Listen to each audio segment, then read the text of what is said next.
राजवीर को देखकर करण को हुआ बड़ा एहसास। करण को फील हुआ कि जैसे राजवीर उसका बेटा है, उसका बेटा रुद्र जो कि प्रीता के साथ चला गया था। ये बात जो है खुद महसूस करता नजर आया करण। इस बात को करण बोलता नजर आया ऋषभ से कि मुझे ऐसा फील हुआ कि जैसे मेरा बेटा हो। इसी के साथ ही साथ आप देखने वाले हैं कि करण लूथरा से बहुत सारी बातें करता नजर आता है यहाँ पर राजवीर। हालांकि राजवीर जो है वो बहुत शांत नजर आता है। उसे ऐसा लगता है कि उसे कुछ ज़्यादा बोलना नहीं चाहिए।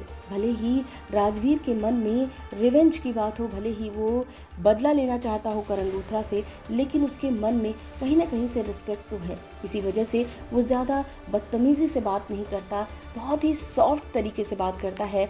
और ये जो स्टाइल है इसे देखकर हर कोई फिदा है। यानी कि करण को भी इस बात का एहसास है कि ये जो लड़का है यानी कि जो राजवीर है उसका उसके साथ कुछ तो कनेक्शन है। इतना पोलाइटली बात करता है, इतना अच्छा लड़का है, और यहाँ पर उसे इस बात का एहसास भी होता है और इस बात को राजवीर सुन भी लेता है।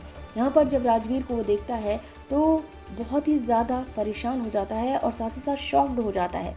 इसी के साथ साथ उसके मन में इस बात को लेकर लगातार चीज़ें चल रही होती हैं कि राजवीर यहाँ पर आ चुका है और राजवीर जो है वो शौर्य को कुछ नुकसान ना पहुँचाए। तो इसी के साथ साथ यहाँ पर वो उसको कुछ बोलता भी नज़र आता है। इसी के साथ यहाँ पर राजवीर जो है करण से बहुत सारी बातें कहता है और कहता है कि आपने कभी किसी का विश्वास नहीं किया और आपकी बहुत बड़ी प्रॉब्लम है। जिसके बाद बहुत गुस्सा आ जाता है यहाँ पर करण को, और फिर यहाँ पर राजवीर गिरने वाला होता है, तभी करण जो है वो बचा लेता है उसे। और फिर यहाँ पर वो फील करता नज़र आता है, उसे ऐसा लगता है कि जैसे उसका बेटा हो, अपने बेटे को बचा लिया हो। और इस बात को ऋषभ कहता भी है कि अरे वाह, तूने तो जो है वो बचा लिया। ऐसा लग रहा था कि जैसे किसी बाप ने अपने बेटे को बचा लिया हो। और ये सुनकर जहाँ पर राजवीर एकदम शॉक्ड हो जाता है, वहीं पर करण को भी इस बात का एहसास होता है। और साथ ही साथ यहाँ पर जो राजवीर है वो अपने आप को संभालने की कोशिश करता है कि उसे ऐसा लगता है कि चीज़ें जो हैं वो कुछ बिगड़ ना जाएं, उससे कुछ गलती ना हो जाए। इसी के साथ साथ जो करण है वो ये पूछता नज़र आता है कि अच्छा, बाप की बात हुई है तो राजवीर बताओ कि तुम्हारे पापा कौन है, अपने पापा के बारे में कुछ बताओ। और ये सुनकर राजवीर को बहुत गुस्सा आता है और राजवीर कहता है आप।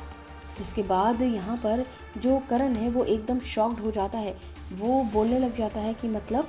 जिसके बाद यहाँ पर राजवीर अपने आप को संभालता है और कहता है आपको ये जानने की क्यों ज़रूरत है। यानी कि पहले तो उसने आप कह दिया और फिर वो उस बात को चेंज करता है और कहता है आपको इतना जानने की क्यों ज़रूरत है। इसके बाद करण कहता है कि मुझे समझ नहीं आता राजवीर, तुम्हें इतना ज़्यादा गुस्सा क्यों है, तुम मुझे देखकर इतना इरिटेट क्यों होते हो, तुम मुझे देखकर इतना ज़्यादा गुस्से में क्यों आ जाते हो। और मैंने तुमसे बहुत नॉर्मल पूछा कि तुम्हारे पापा कौन है, बस ये नॉर्मल सी बात है, तुम इतना ज़्यादा इस बात को लेकर एग्रेसिव क्यों हो। अब यहाँ पर राजवीर अपने दिल की बात कहना तो चाहता है लेकिन अभी वक्त नहीं है, और फिर वो यहाँ से चला जाता है और कहता है कि मैं थोड़ी देर में आता हूँ। और फिर वो यहाँ से चला जाता है। जिसके बाद यहाँ पर ऋषभ से करण कहता है कि मुझे ऐसा फील हुआ कि जैसे ये मेरा रुद्र हो। ये सुनकर जो ऋषभ है वो भी बहुत शॉक हो जाता है। तो कहानी काफ़ी इंटरेस्टिंग ट्रैक पर आ चुकी है और अब यहीं पर सारी चीज़ें जो है वो खुलने वाली हैं। इस वीडियो में बस इतना ही। टीवी एंड बॉलीवुड से रिलेटेड खबर के लिए फिल्मी वीडियो सब्सक्राइब करें, और अगर वीडियो आप फेसबुक पर देख रहे हैं तो हमारे फेसबुक पेज को फॉलो करें।